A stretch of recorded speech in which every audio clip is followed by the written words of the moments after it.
Porque el Evangelio de Cristo no es una religión, sino que es la buena noticia de que ha llegado el reino de Dios.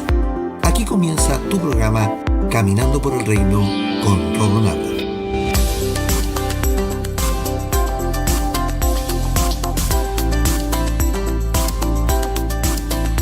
Bienvenidos a Caminando por el Reino, tu programa de enseñanza de la gracia a tu casa. Anteriormente en Caminando por el Reino, esta semana siguiendo la enseñanza del pacto eterno, comenzamos a hablar del sacerdocio eterno y en el episodio anterior aprendimos lo siguiente. Uno, que Abraham considera la grandeza que tiene Melquisedec y a este le da el diezmo en una muestra de gratitud. Segundo, que los diezmos fueron entregados en herencia a los levitas. Como ya era una costumbre, Dios toma esa costumbre y se la da a ellos para que ellos tengan sustento, porque ellos ministraban en el tabernáculo. Por otro lado, los levitas, de esos diezmos, que en su mayoría eran animales y frutos y hortalizas, sacaban para oficiar los sacrificios y ofrecerlos al Señor. Tercero, el orden de Melquisedec cambia la asignación de los levitas como tribu, como linaje, por medio de Cristo, quien es el perfecto y sumo sacerdote para siempre, cumpliendo la profecía dicha por el salmista David. Cuarto, al cambiar el orden, no solo cambia el sacerdocio, sino que también el tema de los diezmos ya no puede ser cobrado jamás por no corresponder al nuevo pacto.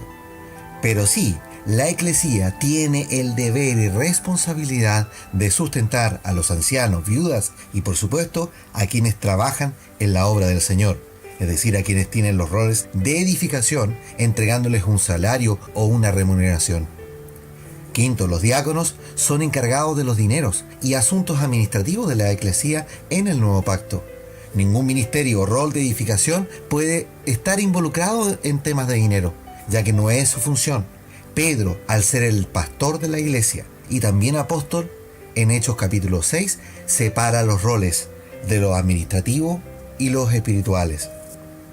Y por último, sexto, Cristo como sumo sacerdote es nuestro mediador para siempre, ya que Él ministra en el lugar santísimo de Dios.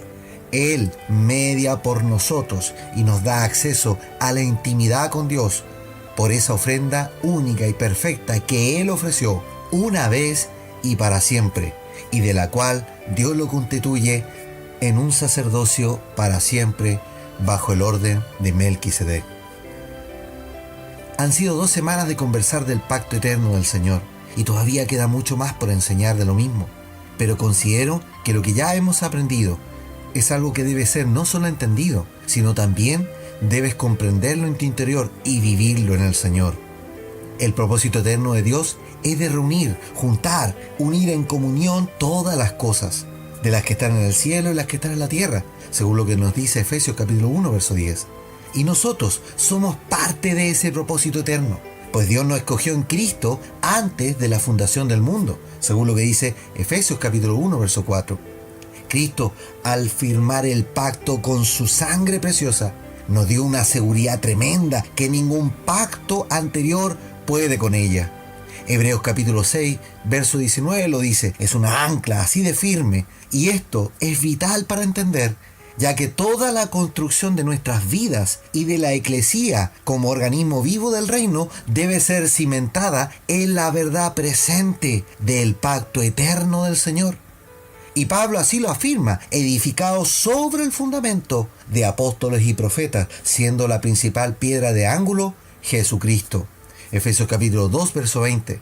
Cristo es la piedra angular de la estructura, porque es nuestro mediador, es nuestra salvación, es nuestra fuente de vida, nuestra garantía, nuestra anca, es nuestra seguridad.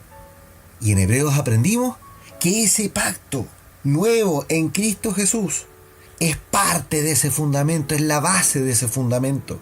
Y eso, mis hermanos y hermanas, es todo lo contrario a lo que muchas hoy día congregaciones enseñan. Y también las religiones pseudo cristianas, las cuales, como ya se habrán dado cuenta, desconocen el Evangelio en su profundidad y por sobre todo el pacto eterno del Señor.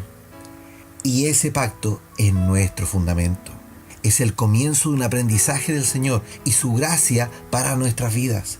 La carta a los hebreos es precisamente la carta que muestra contundentemente el nuevo pacto para los hebreos, porque para ellos era un nuevo pacto, porque había sido prometido como tal, pero para nosotros, que no estuvimos ni estamos en la ley, es el pacto eterno que se propuso nuestro Padre Celestial de hacer en Cristo Jesús y que hoy podemos disfrutar en nuestras vidas. La palabra nos dice en Hebreos, pero ahora a Jesús, nuestro sumo sacerdote, se le ha dado un ministerio que es muy superior al sacerdocio antiguo, porque Él es mediador a nuestro favor de un mejor pacto con Dios, basado en mejores promesas. Hebreos capítulo 8, verso 6 en la versión NTV. Ahora, al estar en Cristo, nosotros compartimos el ministerio del sacerdocio. Él nos hizo sacerdotes, según lo que ya hemos aprendido y leído en 1 de Pedro capítulo 2, verso 9. Y ahora Juan escribe en el libro de Revelaciones o Apocalipsis en el capítulo 1 lo siguiente, del verso 5, y dice: y de Jesucristo, el testigo fiel, el primogénito de los muertos y el soberano de los reyes de la tierra, al que nos amó y nos lavó de nuestros pecados con su sangre, y nos hizo reyes y sacerdotes para Dios, su Padre. A Él sea gloria e imperio por los siglos de los siglos. Amén. Apocalipsis capítulo 1, verso 5 y verso 6 en la versión Reina Valera. Pero da esta revelación de que ya somos el real sacerdocio en el año 64 después de Cristo aproximadamente, lo que es un par de años antes que Pablo partiera a la presencia del Señor. Y ya dijimos que él recién estaba entendiendo en parte la revelación del Señor que había sido dicha por Pablo, y confirma eso mismo a las iglesias donde Pablo predicó. Ahora, hemos leído en el libro de Revelaciones lo que Juan, 30 años después de las palabras de Pedro, en el año 94 después de Cristo aproximadamente, nos dice que somos reyes y sacerdotes en Jesucristo. Es maravilloso entender que los años de caminar en el Señor van dando revelación progresiva, y esta revelación es una muestra de las riquezas en Cristo para aquellos que estamos en Él. Como sacerdotes, cada uno de nosotros no estamos llamados a ejercer el rol de la mediación por los pecados, ya que ese es el rol exclusivo del sumo sacerdote, nuestro Señor Jesucristo, por lo que ya hemos entendido de la carta a los hebreos. Pero sí podemos interceder, y esa es nuestra labor sacerdotal, ya que como hijos de Dios podemos interceder por otros en la oración. Pedro y Pablo pidieron muchas veces a los hermanos que oraran por ellos. La oración es el medio que usamos, mis hermanos, para interceder por todo aquel que lo necesita. La palabra interceder como tal aparece muy pocas veces en la Biblia, pero sí podemos encontrar innumerables ejemplos de intercesión, como el de Esther en el Antiguo Testamento, en que intercede ante el rey Asuero por el pueblo de Israel. Esto está en Esther capítulo 4. Como el de Abraham, que intercedió ante Dios por Sodoma a causa de su sobrino Lot que habitaba allí, porque Dios ya había resuelto destruir a Sodoma y Gomorra a causa de la maldad y aberración moral de ellos. Esto está en Génesis capítulo 18, del verso 16 al 33. Otro ejemplo es del centurión que intercede delante de Jesús por su siervo, para que el Señor lo sane, con solo decir la palabra. Esto está en capítulo 7 de Lucas. Daniel hace una oración intercesora tan compungida, tan sentida, tan humillada, con una imploración de la misericordia de Dios, ya que el pueblo había pecado y no era merecedor del perdón, pero él intercede aún en esa condición por ellos.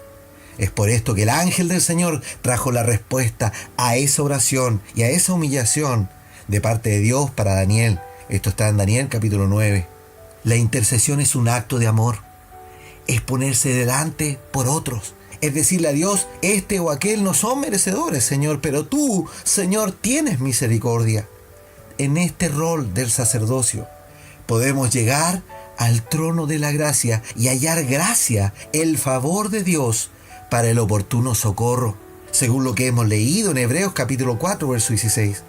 Cristo nos abrió paso al lugar santísimo, directamente al trono, Él como sumo sacerdote, es el mediador que nos da el acceso para hallar la gracia y el oportuno socorro, no solo para nosotros mismos, sino también podemos hacerlo para otros. Miremos algunos ejemplos de la Iglesia intercediendo en oración al Señor. Cuando Pedro estuvo en la cárcel por mandato del rey Herodes, la Iglesia estuvo orando sin cesar. Leamos lo que dice el libro de los Hechos, capítulo 12, verso 4, dice: y habiéndole tomado preso, lo puso en la cárcel entregándole a 4 grupos de 4 soldados cada uno para que le custodiasen. Y se proponía sacarle al pueblo después de la Pascua. Así que Pedro estaba custodiado en la cárcel, pero la Iglesia hacía sin cesar oración a Dios por él. Hechos capítulo 12, versos 4 y 5 en la versión Reina Valera. La oración intercesora de los fieles del Señor hizo que Dios enviara un ángel a liberar a Pedro. Pablo, después de decirle a los hermanos que se deberían vestir de toda la armadura de la fe, que le tenían que apoderarse de ella, él les dice a continuación en el capítulo 6 del verso 18: oren en el Espíritu en todo momento y en toda ocasión manténganse alerta y sean persistentes en sus oraciones por todos los creyentes en todas partes. Y oren también por mí. Pídanle a Dios que me dé las palabras adecuadas para poder explicar con valor su misterioso plan. Que la buena noticia, el evangelio, es para los judíos y gentiles por igual. Ahora estoy encadenado, pero sigo predicando este mensaje como embajador de Dios. Así que pidan en oración que yo sigo hablando de Él con valentía, como debo hacerlo. Efesios capítulo 6, verso 18 al verso 20 en la NTV. Fijémonos que la oración es permanente, no es de 15 minutos al día, es algo que debemos hacer permanentemente en el tiempo. Y no solo por los santos, sino el apóstol hace petición por lo que él diga, cómo lo diga, a quienes lo diga, que tenga valor para hacerlo. Él pide un sostenimiento permanente en la fe, en el Espíritu. En la carta a los hermanos en Roma, Pablo les dice lo siguiente: mis amados hermanos, les pido encarecidamente en el nombre de nuestro Señor Jesucristo que se unan a mi lucha orando a Dios por mí. Háganlo por el amor que me tienen, ese amor que el Espíritu Santo les ha dado. Pídanle que me libre de los que están en Judea que se niegan a obedecer a Dios. Pídale también que los creyentes de allí estén dispuestos a aceptar la ofrenda que llevo a Jerusalén. Y el verso 32 dice: entonces por la voluntad de Dios podré ir a verlos con un corazón alegre y nos alentaremos unos a otros. Y que Dios, quien nos da su paz, esté con todos ustedes. Amén. Romanos capítulo 15, verso 30 al 33 en la NTV. Y en la carta a los hermanos en Colosa, a los colosenses, Pablo les pide que se dediquen a la oración. Dedíquense a la oración con una mente alerta y un corazón agradecido. Oren también por nosotros para que Dios nos dé muchas oportunidades para hablar de su misterioso plan acerca de Cristo. Por eso estoy aquí en cadenas. Oren para que pueda proclamar ese mensaje con claridad. ¿Cómo debo hacerlo? Colosenses capítulo 4, verso 1 al 4 en la NTV. Entonces, mis hermanos, ¿tenemos trabajo en el ministerio del sacerdocio? Absolutamente que sí. Nuestra oración intercesora debería estar por el país donde nos encontramos, por los gobernantes, por las autoridades, por los jefes de las empresas mismas donde trabajamos, por los compañeros de trabajo, por el barrio, por nuestros vecinos, por el alcalde, etc. Nuestra obra intercesora es permanente y no se detiene. La obra sacerdotal de intercesión que hagamos siempre nos traerá fortaleza. Siempre sentirás como el Padre también ve por tu bienestar. Cuando tú te dedicas a orar por el prójimo en oración, cuando nos evocamos a eso, Dios siempre se ocupará de ti y de quienes por los cuales estás intercediendo, pero según la voluntad perfecta y buena del Señor. Ya que no siempre vamos a obtener respuesta de nuestra intercesión, pero aún así nosotros no debemos dejar de orar. ¿No es acaso este un mejor sacerdocio que lo único que nos pide y nos exige es estar permanentemente intercediendo y en oración? y no tener que hacer ritos y sacrificar animales y menos guardar fiestas y días para que el favor de Dios se nos haga manifiesto? Yo estoy seguro que después de 2 semanas de hablar de este pacto, el pacto eterno del Señor, que se manifiesta a través del nuevo pacto firmado con la sangre preciosa de nuestro Salvador Jesucristo, tú ya tienes claridad en tu vida que no hay mejor pacto con mejores promesas que el de Cristo Jesús. Oremos al Señor. Padre Celestial, te doy gracias, mi Señor, por darme la oportunidad en estas 2 semanas de dar a conocer el pacto eterno, de ese bendito propósito eterno que una vez te propusiste, Señor, antes de que todas las cosas fueran, hacerlo en Cristo. Sé que en tus hijos ha quedado plantada la buena semilla, ya que a eso nos has llamado, a plantar. Por esto te ruego a ti que des el riego y el crecimiento para que de tus hijos, quienes me escuchan, salgan hombres y mujeres de fe dispuestos a seguir esparciendo el mensaje hasta lo último de la tierra. Señor amado, te pido que nos perfecciones para ser ministros del nuevo pacto. Saca la visión de la ley que aún perdura en muchos hermanos y hermanas. Saca la visión levita, oportunista de muchos ministros que hoy tienen por ganancia el evangelio en cuanto a los dineros. Ayúdanos, Señor, a actuar en favor de tus hijos, de formar parte de un cuerpo, de ser unidos en la unidad de la fe, para que juntos seamos testimonio no solo del Evangelio y de tu gracia, sino también ser luz en un mundo cada día más oscuro. Todo esto te lo pido, Señor, en tu santo nombre, Jesucristo. Amén.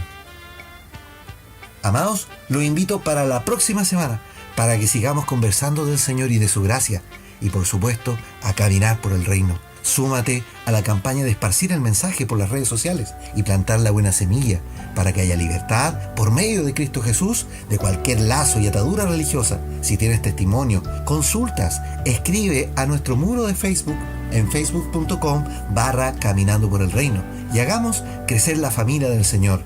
Que la gracia y la paz de Cristo sean en tu vida.